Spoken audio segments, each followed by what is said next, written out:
সকাল সকাল ঘুম থেকে উঠে পর্দাটা সরিয়ে বাইরের দিকে তাকিয়ে জাস্ট মনটা ভালো হয়ে গেল। একটা আলাদা রকমের অনুভূতি। কি সুন্দর না বাইরেটা লাগছে। চলো রুম থেকে বেরিয়ে এবার একটু বাইরে যাওয়া যাক। অলরেডি মারা নিচে নেমে গেছে আর ডাকাডাকি করছে, তো এবার আমিও বাইরে যাই। Hi everyone, a very good morning from Shantiniketan. এত সুন্দর সকালবেলাটা, আর আমাদের হোটেলটারও লোকেশনটার ভিউটা এত সুন্দর। দেখো একদম হোটেল থেকেই সামনে হচ্ছে পদ্মপুকুর। আমি তো কোনোদিনও দেখিনি এত পদ্মফুল একসাথে। আর এই যে আমাদের হোটেল, আর এই দেখো সামনের ভিউটা ভীষণ সুন্দর। সে গুড মর্নিং। Good morning. আর এখানটায় দেখো আমার পেছনটায় ওই যেখানে দেখতে পাচ্ছ, এখানটায় লাইভ খেজুরের গুড় তৈরি হচ্ছে। আর আমরা এখন বেরিয়েছি খেজুরের রস খাওয়ার জন্য। এখানে মানে খেজুরের রস নামিয়েছে, এই যে এ দেখো। আর এখানটায় খেজুরের গুড় তৈরি হচ্ছে। অলরেডি পাপাই বুক করে ফেলেছে, খেজুরের গুড় নিয়ে যাবে। আমার বাবা তো এখানে যেখানেই যায় এগুলো করতে খুব ভালোবাসে। তো এই যে খেজুরের গুড় তোমাদের দেখাচ্ছি, দাঁড়াও কীভাবে খেজুরের গুড় তৈরি হচ্ছে।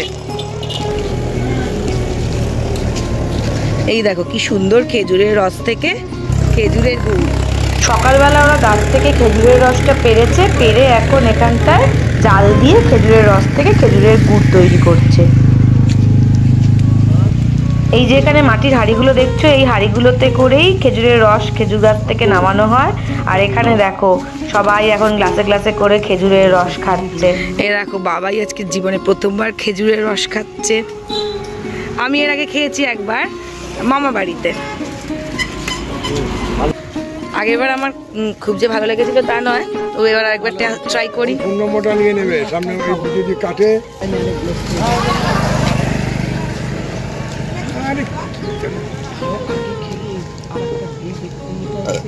মিষ্টি আছে। ভীষণ মিষ্টি।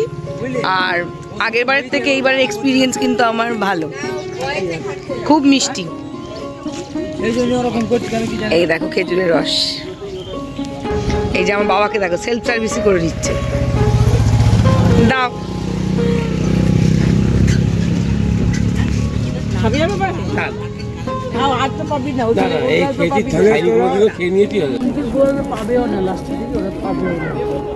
আমি এটা সেকেন্ড গ্লাস। আর দেখো ওখানটা দেখাও, এই যে রসটা হচ্ছিল না, রসটা জাল দিচ্ছিল, রসটা হয়ে গেছে, মানে জাল দেওয়া হয়ে গেছে। এই যে এবার রসটাকে এখানে নাড়াবে নাড়াবে নাড়াবে, তারপরে রসটা তৈরি হয়ে যাবে।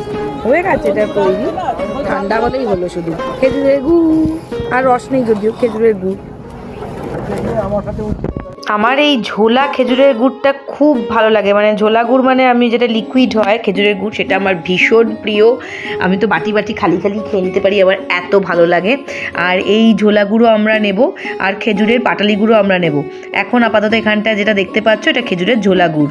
দাদারা ঘুমাচ্ছিল, এইমাত্র এলো। আমাদের অলরেডি খাওয়া হয়ে গেছে খেজুরের রস, এবার দাদারা খাচ্ছে। এই দেখো এরকম কৌটো করে করে আমরা এখন খেজুরের গুড়টা নিয়ে নিচ্ছি। আমার বাবা তো সেই সকাল থেকে এখানে দাঁড়িয়ে আছে, যখন থেকে ওরা খেজুরের রস পেরে এনেছে, এনে তারপরে জাল দেওয়া শুরু করেছে, সেই তখন থেকে দাঁড়িয়ে আছে। দাঁড়িয়ে থেকে নিজে হাতে তদারকি করে গুড়গুলো নিল। এ দেখতে পাচ্ছ কত গুড় নেওয়া হয়েছে। এখানেই শেষ নয় বন্ধুগণ, আরও গুড় নেওয়া হবে। অর্ডার দেওয়া হয়েছে, আপাতত 8 কেজি গুড় নেওয়া হয়েছে, আরও তো পাটালি গুড় নেওয়া হবেই। কৌটোগুলোকে সযত্নে রেখে এখন আমরা ব্রেকফাস্ট করতে চলে এলাম, কারণ এরপরে আমরা আবার বেরোবো। আমরা চান হয়ে গেছে আমাদের অলরেডি, তো চান টান করেই আমরা এখন ব্রেকফাস্টটা করছি। আর আমাদের হোটেলে কিন্তু ব্রেকফাস্টটা কমপ্লিমেন্টারি ছিল, আর অনেক রকমের অনেক ধরনের আইটেমস ছিল, যা যত খুশি খেতে পারো, কোনো ব্যাপার নয়। তো মারা এখানে নিয়েছে পুরি সবজি আর মিষ্টি, আর তার সাথে মারা পোচ নিয়েছে, আর মনে হচ্ছে ওইমা অমলেট নিয়েছে। আর আমার বাবা খাচ্ছে ম্যাগি, আর আমি খাবো ব্রেড এন্ড বাটার, আর তার সাথে ডিমের পোচ আর মিষ্টি। এই হলো আজকে ব্রেকফাস্টের মেনু। খেয়ে দিয়ে উঠে বেরিয়ে পড়লাম আজকে ডে ট্রিপে। আজকে সারাদিন বাইরে ঘোরাঘুরি করব, আর লাঞ্চটা আমরা আজকে আর হোটেলে করব না, মানে আমরা যে হোটেলে আছি সেখানে করব না, লাঞ্চটা আজকে আমরা বাইরেই করব। আমরা এখন কঙ্কালীতলার পথে। কঙ্কালীতলায় আগেরবারও এসে গেছিলাম, তো এবারও এসে যাচ্ছি। মারা সবাই বললো যে একবার মন্দির দর্শন না করলে কি করে হয়, তাই জন্য এখন আমরা কঙ্কালীতলা যাচ্ছি। ব্রেকফাস্ট করে নিয়েই যাচ্ছি। ব্রেকফাস্ট করে ঠাকুরের কাছে যেতে গেলে মন শুদ্ধ হতে হয়, ঠিক আছে? তো ব্রেকফাস্ট করেই বেরোলাম, এখন যাচ্ছি কঙ্কালীতলা।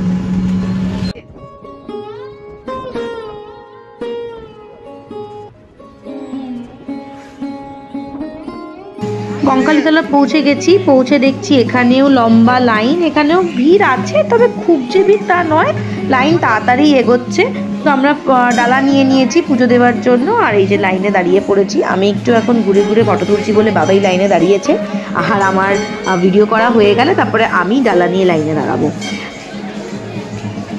মার্চ মাসে যখন কঙ্কালীতলা এসেছিলাম বন্ধুদের সাথে, তখন আমার মনে মনে খুব ইচ্ছে করছিল যে আমি আর বাবাই দুজন মিলে এখানে মায়ের কাছে পুজো দেব।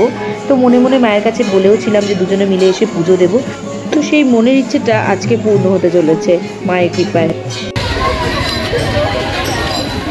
এই পুজো দিয়ে বেরোলাম, পুজো দেওয়া হয়ে গেছে, পুজো খুব সুন্দর করে দেওয়া হয়েছে মনের মতন করে। আর এবার আমরা এখন যাবো, দেখি কোথায় যাওয়া যায়, ইচ্ছা আছে বিশ্বভারতী যাওয়ার, দেখা যাক যদি যাই যাবো, তো দেখতে থাকো। আমাদের ছোট নদী চলে বাঁকে বাঁকে, বৈশাখ মাসে তার হাঁটু জল থাকে। পার হয়ে যায় গরু, পার হয় গাড়ি, দুই ধার উঁচু তার, ঢালু তার পাড়ি। মনে আছে ছোটবেলায় পড়া এই কবিতাটা? আমাদের ছোট নদী, রবীন্দ্রনাথ ঠাকুরের লেখা। এখন চলে এসেছি সেই ছোট নদীর পাড়ে। কি নাম বলো তো এই ছোট নদী? আরে কোপাই নদী, নাম তো নিশ্চয়ই শুনেছো তোমরা। তো এখন চলে এসেছি কোপাই নদীর পাড়ে। কোপাই নদীর পাড়, তার সাথে এই অপূর্ব বাউল গান, কি অ্যামেজিং একটা কম্বিনেশন না, কি বলবো। মনটা না নিজের থেকেই ভালো হয়ে যাবে, আর কিচ্ছু চাই না মন ভালো করার জন্য। তো চলো এই পাশ দিয়ে নেমে গেলেই নদীর পাড়ে যেতে পারবো।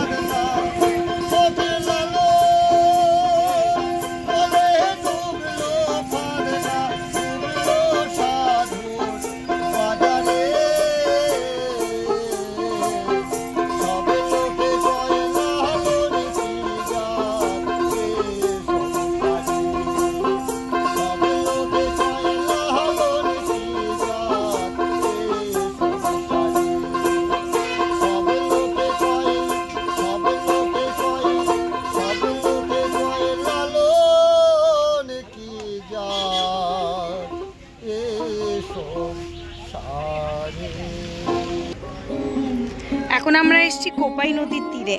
কোপাইয়ের ধারে এর আগে কোনোদিনও আসিনি। কোপাইয়ের পাড়ে এটা আমার প্রথম আসা, আর কি ভালো লাগছে। এখনো কোপাইয়ের পাড়ে কিন্তু কাশফুল ফুটে আছে, বেশ অসাধারণ। এত সুন্দর একটা পরিবেশ না, এত তার মধ্যে ভালো লাগছে। এই ভালো লাগাটাকে কি করে যে ভাষায় প্রকাশ করব সেটা বুঝতে পারছি না, ভাষা হারিয়ে ফেলছি আমি। এই যে কোপাই, এই যে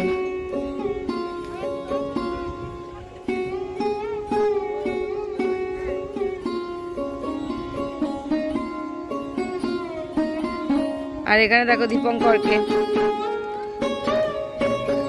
কাশফুল তো কাশফুল দিচ্ছে।